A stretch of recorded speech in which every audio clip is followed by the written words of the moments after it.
Oh, jeez. Oh, hey there, guys. I didn't see ya. You caught me playing Monster Hunter. I don't know if you remember, but I've said before that I really only play two games: Doom and Monster Hunter. Well, here I am on my game table. I don't usually play Monster Hunter on my game table, but is that about to change? Definitely is. So, just a few days ago, I got a pre-production copy of Monster Hunter World Iceborne, the board game, in the mail. Um, I was not expecting it to be this nice when I heard pre-production copy. I actually haven't ever received one. I've received games that are complete, but I've never received a pre-production copy. So I was expecting, stuff printed on, out of a laser jet printer. It's temporary stuff, but it looks really good. Now this is an unboxing video. I did take the lid off of this, and I lifted the mini tray out, and it looks really good.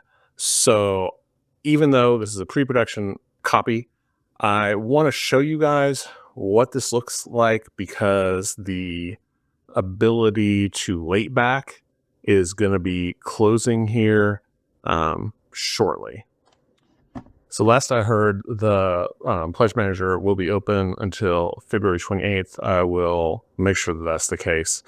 There's going to be a link to the pledge manager in the description of this video, but I just want to show you what you're going to be getting in general. But remember what I said, this is a pre-production copy, so everything's not going to be exactly the same. Okay, first of all, this box is very deep. This is about twice the size of a regular so this is from Stephen Forge Games. This is about twice the size, the depth of like the original Dark Souls, almost, and it's probably a little bit more than twice the depth of the new Dark Souls box sets coming out. Maybe close to being twice. Main thing is, though, it does fit in a Calyx cubby. So that's my main sizing thing that I like. Okay, so we have the board here. You can see that the storage here for the minis is really nice. I don't think that I'm going to keep it because I don't tend to keep vac form plastic, but it is a nice, neat storage system. Okay, let's take a look at the board first, though. My trusty unboxing knife. So this is the board and the tokens, I believe. This sticker is nice. Obviously, it's no longer on the board, so when you place the game back in, I believe it is oriented to this side, which has the support further towards the center. So if you push down on it, as the arrow instructs, it will tip up and you can grab it. Okay, so this is all a frozen environment. I have played Monster Hunter World. Funny enough, it's one of the Monster Hunter games that I played the least of. But I have played it. I have, however, not played Iceborne. I own it, and I do intend on playing it, but I am in the middle of Monster Hunter Generations right now. So I like the handheld Monster Hunters. I can play them in the same room as my family. And I think that they're pretty much just as fun. Okay, so sizable board here. I'm going to move the camera up a little bit.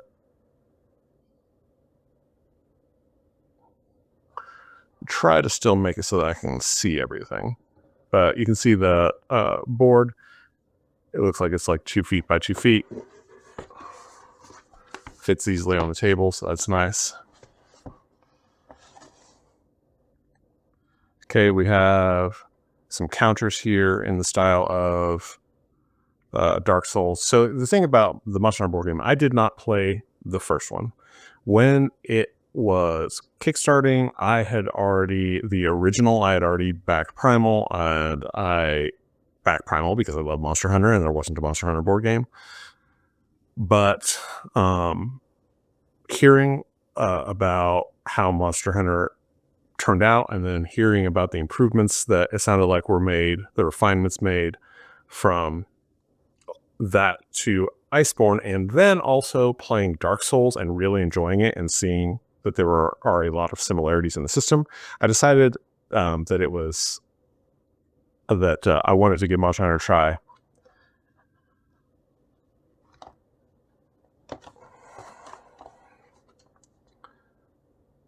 So we have some environment types, some double spinners. So this plastic or this cardboard is not that thick. It's a little on the thin side, I'd say. Pretty dense, though.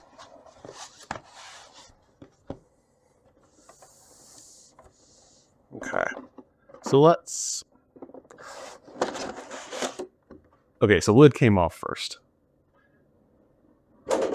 Which is fine, because it was blinding everyone, right?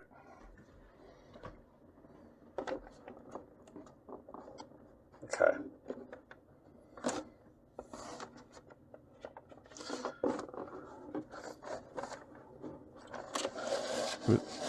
My guess is that your insert will look the same as this. It looks very finished.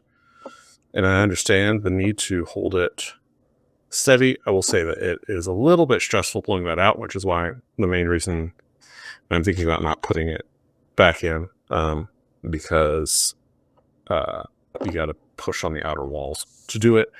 I also do have my own Kickstarter for this coming at some point soon. Well, I say soon. I mean, it still needs to be manufactured, but I think relatively soon, considering we already have this copy that looks so good. And I will see if I can fit the stretch goals in the same box. Okay, so we've got a lot of classic Monster Hunter monsters here. I'm going to do a video, I think, where I do a side-by-side of maybe the minis from Primal so that you can see the difference. These are made of this feels a lot softer of a plastic. It actually feels really nice to hold. And I don't think there's that much of a loss of, detail, but I think that there is a little bit of a loss of sharp detail. I could be wrong. This one has fur, and I'm trying to remember. I don't know if I don't think that any of the creatures from Primal were mammals. I think they were all insects and like reptilian, dinosaur, whatever. Anyway, Rajang, you know him, you love him or hate him. It's definitely a love-hate relationship with these guys. Barioth, I believe. I don't know the names of every Monster Hunter monster for sure. There's just a lot of them. In fact, I don't think I know the names of either of these guys. So another an improvement that was made that's not rules based is with the size of these bases. You want to have some detail on, and it's something that they added in the last campaign. I believe that they started out without any detail on the bases, but now the bases have like environmental texture and look really nice. And one thing that is really cool with this, given the size of these, is that they've got this little platform cup that the mini sits down in. It just looks nice. I don't know if it has that much of a purpose, but it does look nice.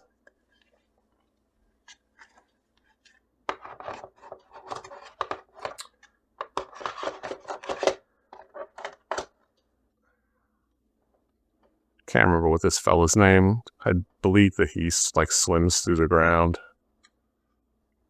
comes up to attack you.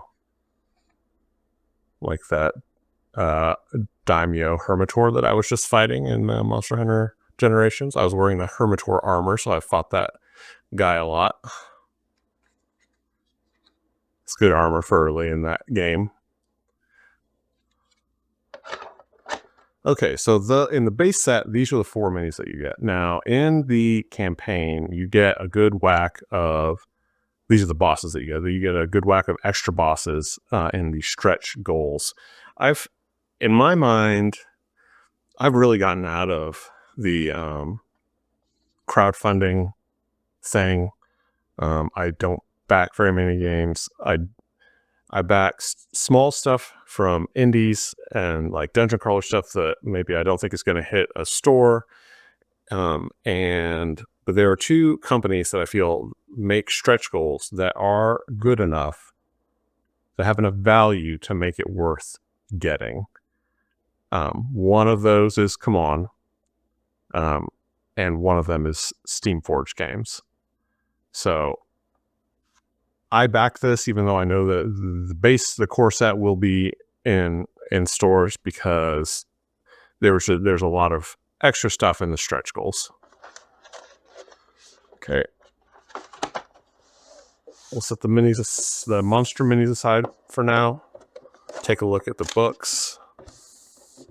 So here we have the board game rulebook. I'm sure that there are changes being made to the content of this. But this is nice. It's definitely not a inkjet printout, that's for sure. Yeah, so Bonbaro, Beu, Totus is the fish fella. Barioth, I was right about that, and Rajang. And the hunters that you get with this are Great Sword, which is my main. You just saw me using it. Dual Blades, the bow, and sword and shield. My favorites are the Great Sword, the Charge Blade, even though it got nerfed a bit after Monster Hunter 4, so that's a little sad. And I still like the lance. I still just like to poke. With Monster Hunter 3, where you were fighting underwater all the time, you were spinning when you would swing these weapons with such like dedication. Like you're swinging like a sword, weapons that are as bigger than you, that are the same size as you and probably weigh like twice as much. But the lance just is a little jab, jab, jab. And so it would go straight ahead. And so I fell in love with the lance, which almost nobody uses. Okay, here is the quest book. And I have heard that this has been improved from the original, the quest system. You know, I don't know for sure, but that is what I've heard.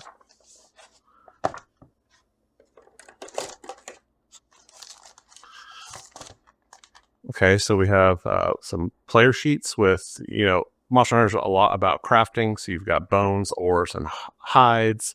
You've got monster parts, inventory. Yeah, so I guess this is more of an inventory sheet than anything, because it doesn't have any stats on it.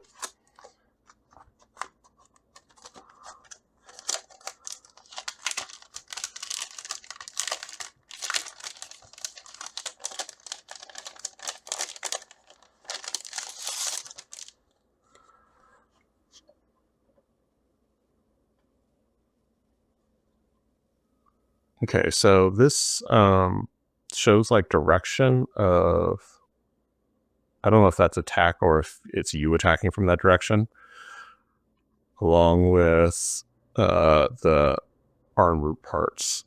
Yeah, so I think that these are the parts of the, so in Monster Hunter, the video game, you want to break the different parts. It can change their behavior. It can get you specific materials, like some weapons are specifically made with the tail of a certain monster. And so you want to attack specific quadrants on it.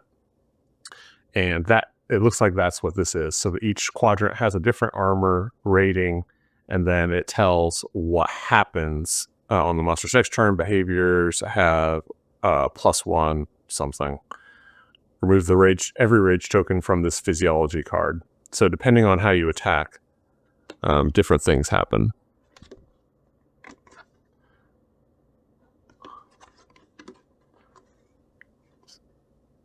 And here are the rewards you roll to find out what part you get. And then, yeah, if you break parts, then you get specific crafting materials. So here we have Barioth, kind of like our dragon kitty cat. There are a few of those. Tigrex. Yeah.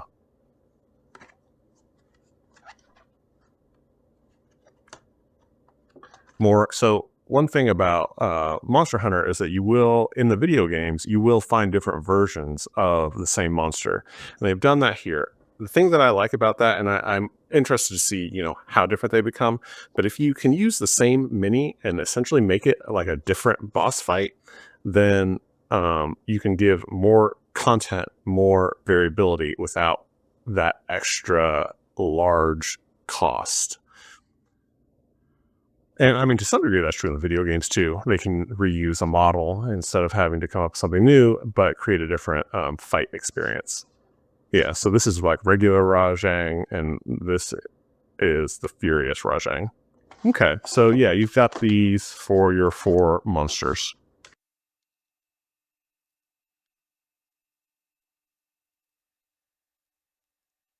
Here we have what looks to me to be the player dash. One of the best things about Monster Hunter, honestly, the thing that makes it the most addictive is crafting new weapons.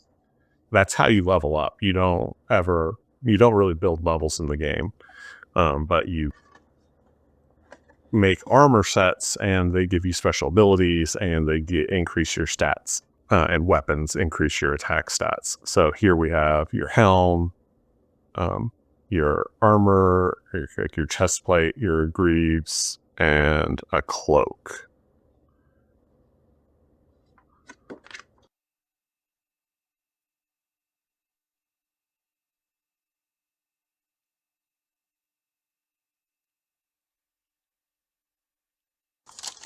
There's no possible way I'm going to be storing this like that. I guess you don't know for sure until you try it, and it makes you furious. With those little nubs catching on that. Yeah, I won't be putting those back in there, but that's fine. Okay, so let's take a look at what we have here. Each weapon has a forge reference. These are serious. Wow. I mean, this is a book. Each one has this is an 81-page book on greatswords. So that's the one I'll need, because I'm definitely playing greatsword first. I'm gonna have to see. I wonder. So I found with Primal that I maxed out at 3 players, and I probably enjoyed it more with 2 players, 2 characters. I think that this is going to probably be more easier to handle. I will say, though, that table-wise, this has a bigger board, and these take up a good amount of space. So I could see being able to fit like 2 of them side by side. I don't know if that might be the limit, and I'm not sure if there's any ideal number. 2 should be good, right?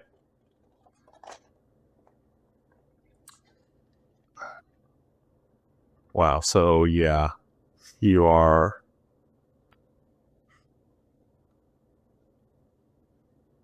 upgrading everything. So these are from monsters that aren't in this. Like that's Glavius right there. Yeah, and the Glavinus.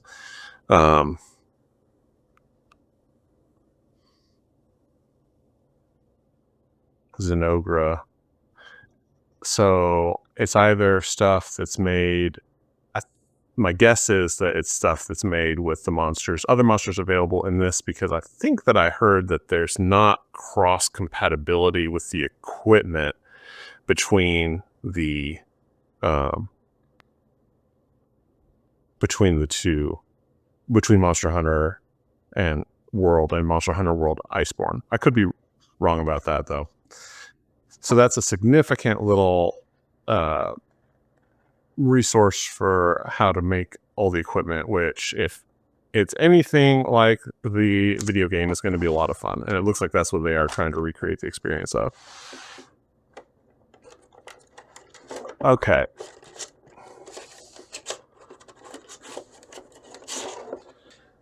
So that is a little bit crushed, but this is a pre-production copy.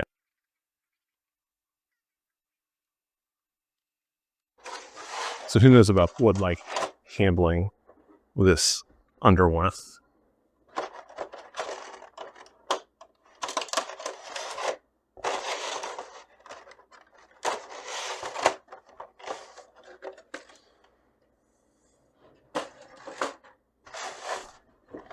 Okay, so we have room for the different cards in this tray.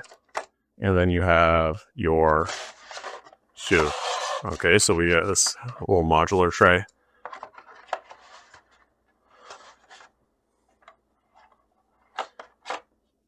So I have to say that I wish that the Great Swordsman had an action pose like everybody else. I don't know why I would like to at least him be holding it and like standing in the same pose, but the sword out in front of him. These are smaller than like 32 millimeter, which I think probably is to keep them in good proportion to your bosses. They look basically of the same proportions, if I'm eyeballing it correctly, as the Dark Souls heroes. But these are thick little guys. So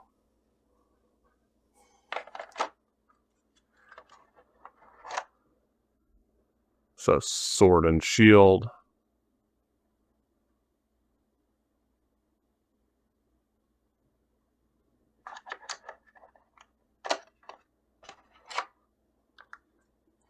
Great bow. I've never played very long with any projectile weapon. Certainly never mained a projectile weapon. I didn't like trying to aim with them with the DS nub. And I don't really know. I mean, it must be doable and probably easy with the nub compared to doing it without any sort of second stick, like on the PSP dual blade. The noob weapon of Monster Hunter. I'm sorry, you know it. You can spam the attack. No dedication required to the attack. Don't at me.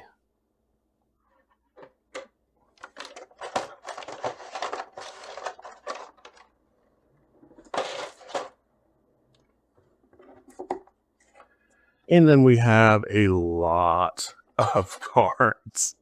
This is a lot of cards, and I think that they're just a ton of equipment cards and then some behavior cards. So let's see what we have. So here, I'm seeing Great Sword here. I'm seeing Sword and Shield here. I'm not sure if they will be shrink wrapped like this in the real version, or if they will have that wrapped and folded and glued type of plastic.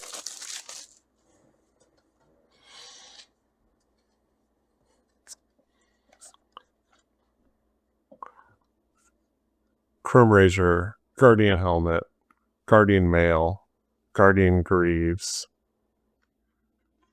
and then some. Okay, so the main difference that I've heard between Monster Hunter and Dark Souls is that not only are the bosses card based, but your attacks are card based instead of dice based. And I really like card based combat a lot, so I am really looking forward to trying that. So we've got jumping slash, great sword block, rising slash, true charged slash. Then we've got the dual blades here, lunging stab, feint, demon mode. So this armor is like, I think probably the just your base armor. You can see this is the symbol for minerals. So anything that you can make just from the stuff that you gather out in the game, you gather a ton of stuff to be able to craft with. But those aren't the powerful components. The powerful crafting components are carved from your giant fearsome foes. So this is probably starting stuff. Now this is dire wolf mail, so I don't know. And this is sword and shield.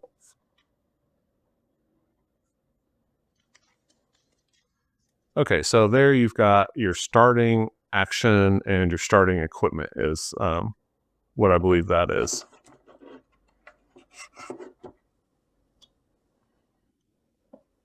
I'm not going to open all of these, but I do want to see what one of these is. So this one has a 1 in front. This one has a 3 in front. We've got all of the weapons on it, not just the 4 that are in this box, but great sword, long sword, gun lance, dual blade, hammer, sword and shield, lance, switchblade, bow gun, charge blade, bow, insect glaive, heavy bow, hunting horn. Hey, told you I played this game.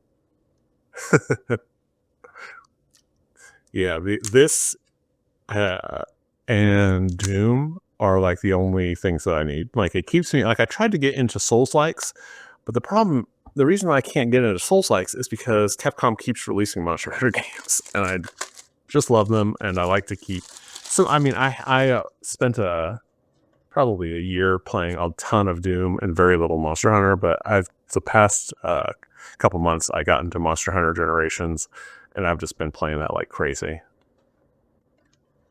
Okay, so yeah, I think that maybe these are the things that allow you to do your abilities.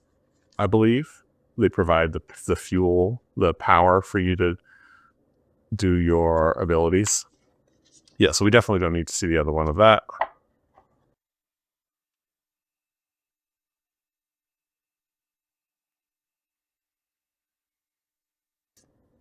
Up to 2 hunters may move 1 node each. Threat shift. All players pass their hunter token to the player to their left. Each player's new token should be face up or face down, matching the previous hunter token. I don't know what any of this means. The closest I've gotten, like I said, is Dark Souls, so I have some idea of how this will play and expect to enjoy it, but Palico. I didn't know there were Palicos in this. So when you play, so Monster Hunter is supposed to be a multiplayer game, but if you are not living in Japan and able to just go to cafes where everybody's playing Monster Hunter, just kidding, obviously, people have played online. Even on the DS, you can still find online games.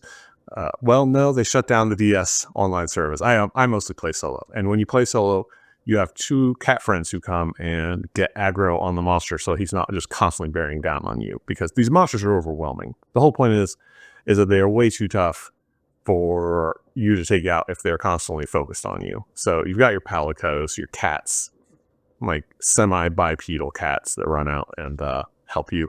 And they've got different abilities.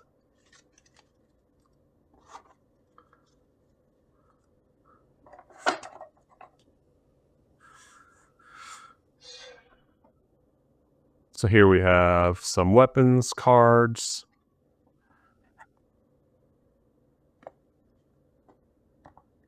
No need to really probably look at those, but I am interested in these cards because these look like the behavior cards for the monsters. There's Bariath right there. Okay, so let's see what we have. We have some. Okay, so Barrieth. This is. I'm seeing different symbols on it, so it might be furious or enraged, since they can go into a state of rage. But there's also the furious version, it looks like, of these different creatures. Okay, let's take a look at Barrieth's cards real quick.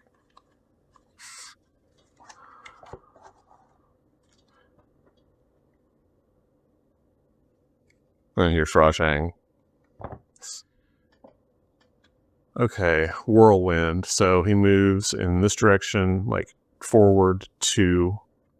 I believe that shows the effect of maybe the different coordinates. So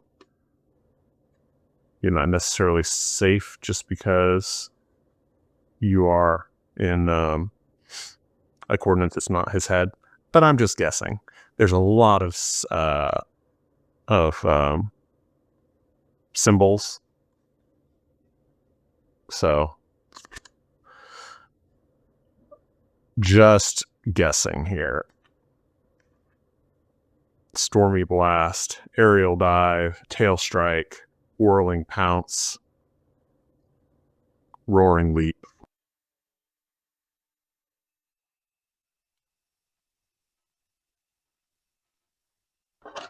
Okay, so like I said, this is not exactly what you're going to get, except probably the minis.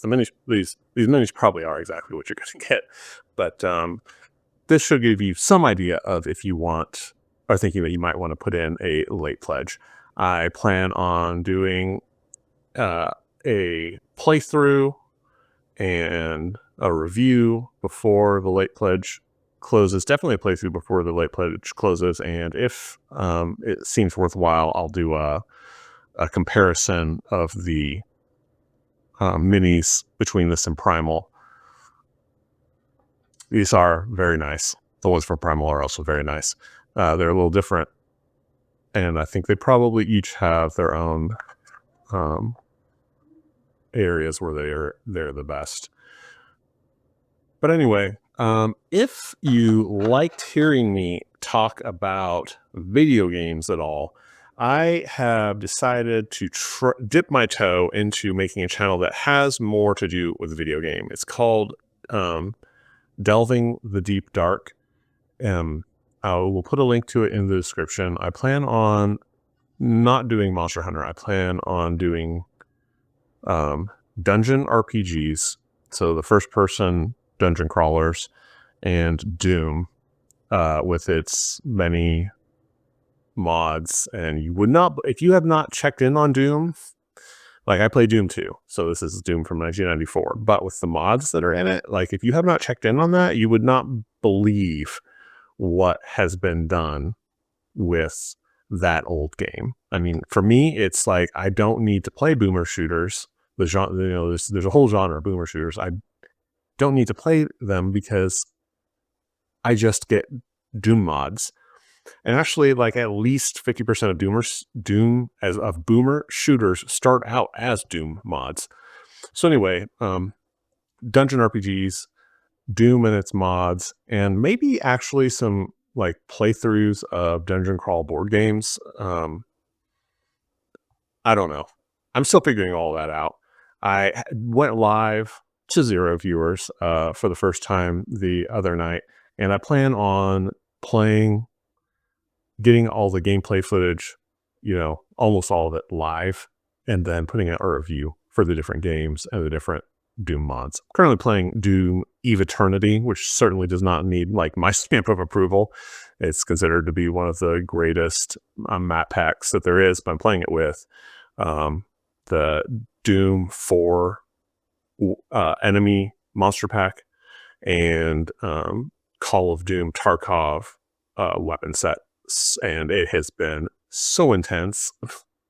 I've died so many times, so much more than usual, and I'm playing it not on a super difficult level. I'm not that good either, but I'm dying much more than usual. Anyway, if that sounds interesting, you can find the link in the description. Otherwise, come back and see me here. I plan on having some more Monster Hunter coverage, and I've got coverage of other games, of course, as usual. So that's it for me. I'm J. Allen Riker, wishing you a great rest of your day and reminding you to keep playing solo.